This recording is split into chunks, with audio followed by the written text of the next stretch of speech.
Hello. So we got something special for you today. We got a chance to interview Jonny Pac, the creator behind Coloma and several other games that we enjoy. But he's got a new expansion that is now up on Gamefound, just released yesterday when we had a chance to talk to him. So I just wanted to introduce a video and let you know about the currently running Gamefound for Coloma's expansion in case you weren't aware. And they're going to have a full re-release of the Coloma deluxe version, which is very hard to come by. So if you missed out on the original campaign on Kickstarter, this is your chance to pick that up as well.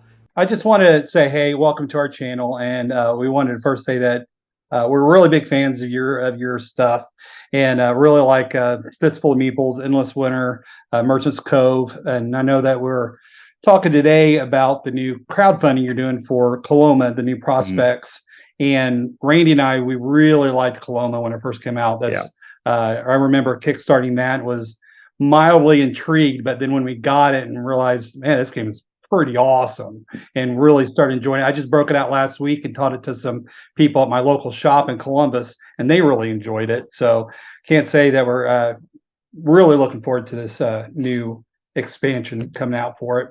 So assuming that we might have some fans that hadn't seen our review of it or not played it, can you give us like a quick rundown of what Coloma is and what it took for, how you developed it and a little bit of the history behind the game? Sure. So Coloma kind of has long roots with my design process. So I had a game that was kind of the homegrown version of Coloma, which I kickstarted and published in myself in 2014.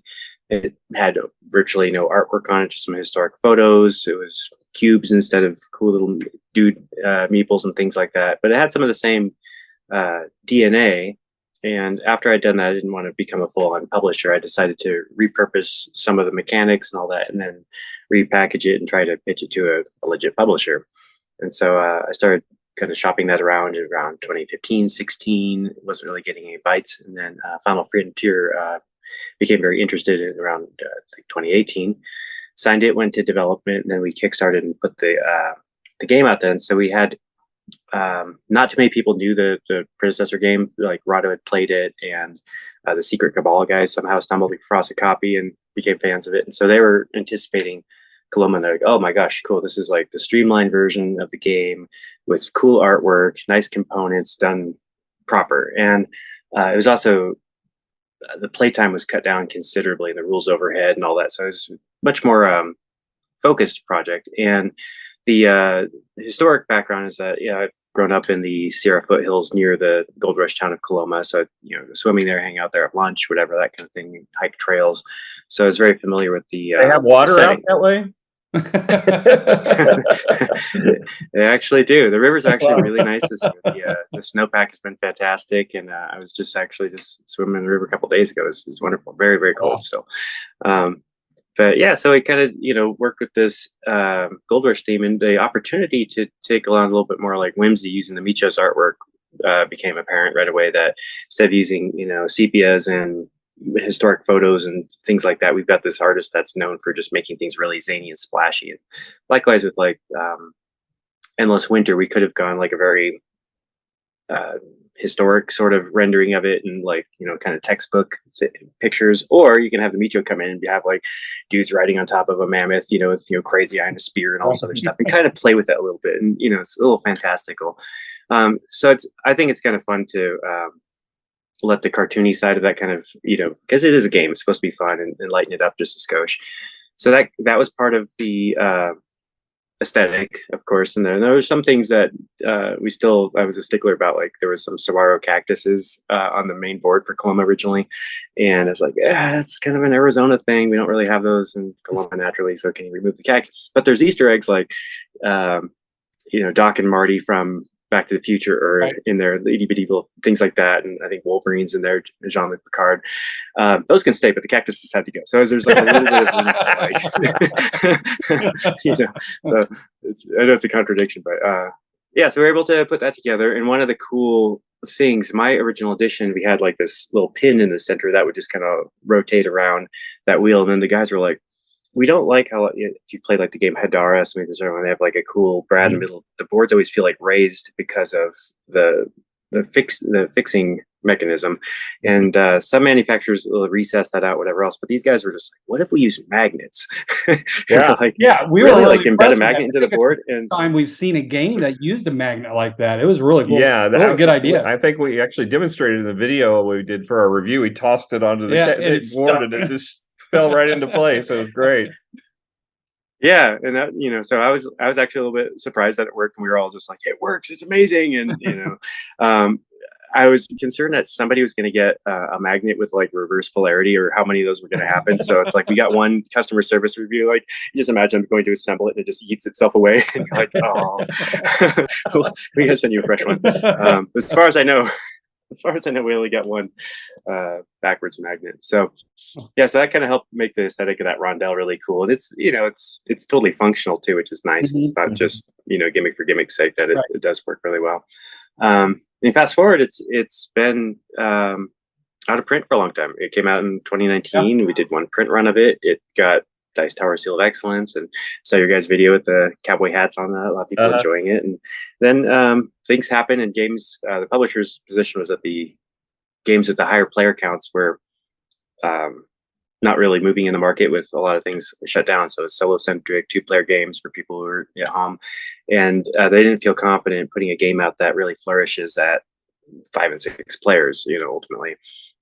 So kind of sitting on it for a while now, just like, okay, the world's ready for some more Coloma. It warrants a reprint. And that was an opportunity for me to think, what would I change about Coloma if I had a chance to change some stuff, and what would I add to it if I got to put some expansion content in there? And that's what kind of led to this New Prospects build of it, which is a lot of new stuff and a lot of stuff that gets swapped out to kind of retool the game to kind of where I am as a designer presently versus where I was in, say, 2018. Mm-hmm. That's a very long answer. a couple of the new mechanics that I've noticed right offhand that I just kind of, maybe you can clarify about, is like, I really like the idea of the town cards. One, they look really good, but it looks like it's going to offer some engine building aspects to it. Can you explain that a little bit? Yeah, so the original Coloma would have engine that you'd build of cards, and they would be kind of locked into the particular site. Like, this card happens, your Pioneer goes to site 4 because it's a site 4 card. What I loosened up here is they switch out the cards wholesale. You put all the old cards back in the box, you take the new ones, and now they're based on what icon you're using. So if you get the shovel icon, you get the build icon, you do this, anything that has a trigger for that can fire off. So if you were able to travel on the map via getting a barrel that had a wagon icon on it, and you've got a card that triggers off of wagon movement, it'll fire off on that. So you get these chain combos that lead into stuff like that. The sacrifice in the system is that because of the combo-tastic nature of this thing, there's a little bit less simultaneous play where, I know everything that's going to happen over here can happen. You guys go ahead and build your stuff. We'll move on the map. If you're placing dudes on the shootout, go ahead and do that. A lot of players could just execute their stuff overlapping or kind of quick succession. But now, through the combo-tastic nature of it, you might have a wagon movement card, and that card triggers something over here, and that triggers something over here, and you're actually able to touch on a lot of the different systems and kind of like through backdoor patterns instead of just the usual thing. So you have to pay attention to player order a little bit more, which slows down the game just a skosh, but the satisfaction of seeing a big crazy chain combo go off is something I really enjoy, and I think I've seen players just kind of light up. It's worth the extra 20 minutes it adds to playtime. Yeah, I'm really looking forward to seeing that. And the other thing I was really looking forward to is the new Waterfall Tiles and the expansion of the player boards. So one of the frustrating things is, when everybody picks the same action and you go bust, and then you can't use that boom at bonus anymore. Does the Waterfall Tiles kind of mitigate that a little bit? Because I was reading that if you go bust, you get some additional actions or some bonuses that could occur. Yeah, so kind of sprinkled throughout the game, you have things that advance when you bust. So in the case, it starts off with like a waterfall board that wraps around your player board, and there's kind of a pre-baked little trail on there. And it's kind of a dangerous trail. You get, wild animals, dysentery, bad things can happen on this trail if you just kind of proceed without caution. But if you build the waterfall tiles in, it creates new trails. Some of them are longer, some shorter, some kind of subvert the stuff. So you can kind of build those, and then if you bust, you can follow these trails in. Pick up bonuses, and that's some of that combo stuff where it's like if I build a waterfall tile here in front of my piece, and it's got the shovel icon on it, and then I bust, and I go up to that shovel icon, and it fires off my entire shovel engine, then I get a huge income turn, right? So it's one of those things where when you got that queued up, you might actually go, gosh, there's nothing better for me right now than to go and bust. And now you're thinking like, where's everybody else going to go? So I can go and try to, bust them and while benefiting myself and vice versa. So it flips the script on that a little bit, and it becomes more context based. But no matter what, you're always kind of getting something now. There's none of that just like, I got stumped, you got stumped again. So even if you were to advance, let's say like the pre-baked dangerous trail on there, you're still getting stuff. It's just costing a little bit more. And whereas if you were able to build the engine for that, it pays off really well. And it's more variety because the little bridge, the river tiles from the original game, they didn't have anything printed on there. They're just, a little thing, and it just fires off your player board. This actually has like a little route, and it has a variable bonus on it. So the only game I could think that maybe it reminds some players of is like if you played Russian Railroads, there's that underneath the board, you're kind of doing this little thing where you're creating a path through the leftover car tiles that have been flipped over. It's a little bit like that, but this is kind of, you're creating different paths that you can go through instead of just like, I'm going to create this one little daisy chain and run that script. This is kind of like, all right, now I've got options, and it goes up, it goes down. How are you going to navigate this little course? That sounds awesome. Mm-hmm. So, we're peace snobs here. If you couldn't tell from the video, we did. So does the quality of the components from the original game carry over into the expansion? Does it have any nice little goodies in there? I mean, there is the upgrade pack. That's the same thing as the deluxe edition, isn't it? Yeah, so the original deluxe stuff. So not only was Coloma hard to get for a long time, it was also the deluxe edition was extremely hard to get because it was Kickstarter exclusive, and it only went to very, very few retailers who backed the Kickstarter at the time. Didn't go through any retail channels, and it had really cool stuff. It had extra characters. It had shiny gold and iron clay poker chips instead of cardboard money. Like, it's really cool. So this deluxe pack will upgrade anybody's previous retail edition of it, and you can get that to kind of go with that. The expansion is compatible with either version because it doesn't necessarily have any extra gold or anything like that. It will have the right thickness cardboard to match the player boards. The card stock is really nice, so everything is just as nice as the core game, however you want to cut it there, which is good. So yeah, so definitely it's one thing with Final Frontiers, their attention to components is really nice. Like, I love all the little heat transfer meeples, that's got the printing on them, all that sort of stuff. So there's all that. And then I don't know if you saw that they've got a big box, and it's actually got the game tray sort of thing where each player gets all their stuff in a cute little tray that puts it all nice and organized. So at the start you say, hey, here's your little packet of goodies, go ahead and unpack your tray and start playing that one. I think that's a nice improvement.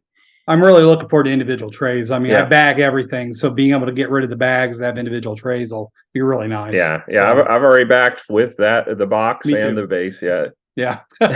We both backed it today. Awesome. Thank you, guys. That's so cool. Yeah. I know you did quite a few games with Miko, but how do you like working with him? I love his artwork, and I like all the stuff that he generally does. But how do you like working with him? I'd like to be able to meet him someday as well.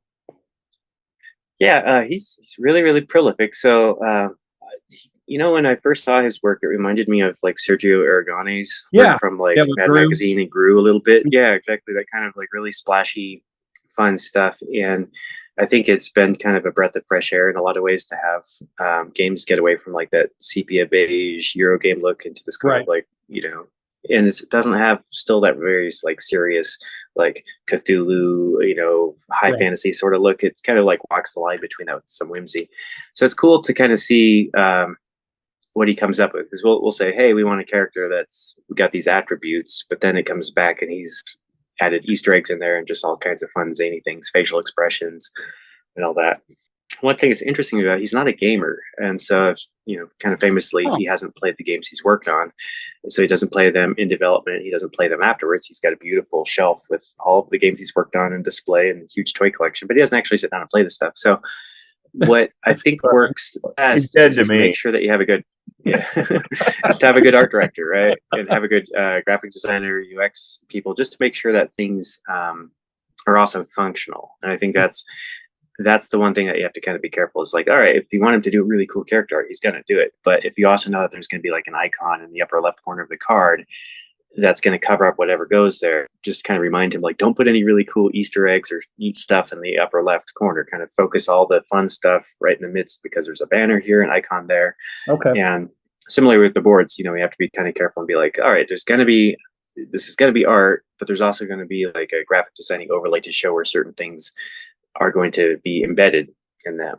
And once we have to make little changes, like the original Fistful of Meeples graveyard was really cool looking. Had all these really crooked graves that are like all over the place and all that. But actually lining up the meeples to lay in those graves didn't work very well for the thing. So we had to kind of group them together a little bit tighter, straighten them out just a little bit, and then put an overlay to have kind of an exact, parking spot for each of those components. So there's a little bit of that we have to kind of do like in post, just kind of marry the free feeling that his artwork has with some of the less free feeling stuff that a good UX needs to have. Where there's some artists like Clemens Franz or Dennis Lahausen done like Quack's-Quedlinburg, or a lot of the Clemens has done so many Euro games. They're also gamers, and they also work on the UX while they're working on the artwork, and they're kind of thinking about, a component's going to go here. How do we adorn that with some artwork around it? Or Ian O'Toole's another very famous guy. It's like he'll sit like every seat around the table looking at the board from every possible way and reach over things and just get a sense of like, how is this going to function as a product? But he's got much more controlled style, right? So it's like you're not going to see the Micho's kind of crazy stuff coming from O'Toole. So I think there's big positives to Micho's work, and then I think it just takes good art direction and a good UX designer to kind of rein it in to make a really good functional product out of it. So a little bit of a different topic. What are some of the games you're looking forward to playing here soon? Like anything new over the horizon that you're really excited about? Yeah, I've been a big game enthusiast for a long time, and I've got a big library of games. So I'm one of those.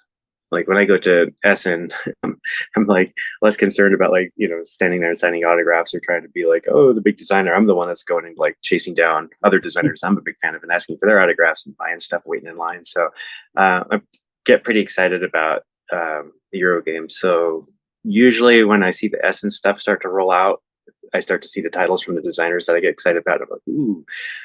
So there's a few Essen games I'm definitely gonna run after and pick up. Notably, I'm a big fan of the stuff that Delicious Games has been putting out. So it's Vladimir Zucki, after doing stuff with Czech Games Edition, he's done Underwater Cities in Praga and all this, and he's got kind of a new space theme one that looks really compelling. So I'm definitely going to run after that one at the show. I think Czech Games Edition has a cool Euro game, something about coinage. I'm not exactly the nature of it, but the designer's a really cool guy. So I'm like, just on that alone. I'm signed up to demo that one at Gen Con. So. Oh, okay, cool. What's the name of it again? It's Kuma something. I can't remember the name exactly. Kuma something, but it looks really good. Something about silver. Yeah. Will you be so I'm excited about that one just because I'm not. I was on the fence about going. I had an opportunity to, but we have some. I have some deadlines to get something. Unconscious Mind needs to go to the printer in August, and it would just be too disrupting to. You don't realize how excited we are for Unconscious Mind. Yeah, just any mind in general is good for me. I'm in need of one. But it looks like it's such an amazing game. Yeah. So. Yeah, I'm super excited about that too. I think Unconscious Mind, arguably is one of the coolest games I've ever had any hand in whatsoever. It's like a big passion project for that team, and we're just constantly refining it, making it better. It's where it's at right now is just it was good last year, and where it's at right now, like a TTS and where we're testing is just like it's so cool. People are already calling it Game of the Year, so it's something to be excited about. Really? Oh yeah, that's cool. Is that you, the people, or no? I've read it. Yeah, me too. So. That's nice. Yeah, I just played Darwin's Journey recently, and I thought that was phenomenal. And as far as like a setting, it's a very different game than Unconscious Mind. But there's something like it felt like a kinship when I played it. It was like, oh, cool, because it's taking kind of a sort of historic, neat period of time with lots of little mini games that overlap in different ways, and the artwork was very, thought out very well in a lot of different ways. And so I kind of felt like I love that game, and then I was like, oh, it's cool. I hope Unconscious Mind kind of can sit in the shelf maybe next to that, and people might think of those games as Yeah. I really enjoyed it. Yeah, I want to try all the expansions and stuff. I just played the base game and just thought it was fantastic. Yeah, and it's another one that's beautiful and definitely on our Games for Peace snob list. So, so yeah, I'm totally jealous that you could go to Essen because I've never been. That's on my bucket list to do. So I've only been to Origins and Gen Con, and a few local conventions. Yeah. But yeah, my goal is one day before I die, I get to go to Essen. Are there any secret projects you can talk about? Secret projects? I mean, it's kind of secret. I mean, it's we'll keep the cat's out of the bag on it, but we haven't talked about it a lot. We won't show it or anything. Yeah. One of the exciting projects, the cat's a little bit out of the bag now I can talk about, is Fantasia got the license to Wolfgang Kramer's Colosseum, which was one of my favorite games from back then. And the Micho's doing the artwork on that. So we've got the Micho doing big, splashy, cool Colosseum artwork with Fantasia's outstanding production quality and all that. And with working with Wolfgang Kramer is just incredible. He's one of my favorite designers of all time. I've got like 70 or 80 of his games, and meeting him and talking to him about it was really exciting. And then, occasionally getting the email where he signs off on a new art asset or something like that. It's like, Wolfgang, it's like, I'm like, still not, I have to pitch myself that one a little bit because Colosseum's always been one of my favorite games, and just the opportunity to work with him and the Micho and Ian O'Toole's doing the graphic design art direction on that. I kind of mentioned you need a good art director for Micho, and it's like you get Ian doing the UX art, and him doing the art. It's like it's kind of a dream team working on that project. So I'm not sure exactly when that's going to be slated for Kickstarter and so on and so forth, but it is happening, and we are actively working on it, and it's really exciting. Well, I don't want to take up all your time, but I appreciate you joining us today. And we definitely will be excited to get the expansion for Coloma up on the channel when it comes in, and we'll be playing Coloma, I'm sure, many times in between, in anticipation. So, and hopefully Unconscious Mind soon. Yeah. Looking forward to those. So, well, appreciate you coming onto the channel, and you're always welcome back here. So any new features, feel free to come join us. Thank you so much. Sure, thanks. I appreciate that. All right. Yeah, you guys are awesome. That's great. I'm happy to be here. Sure. All right, thanks a lot. Bye.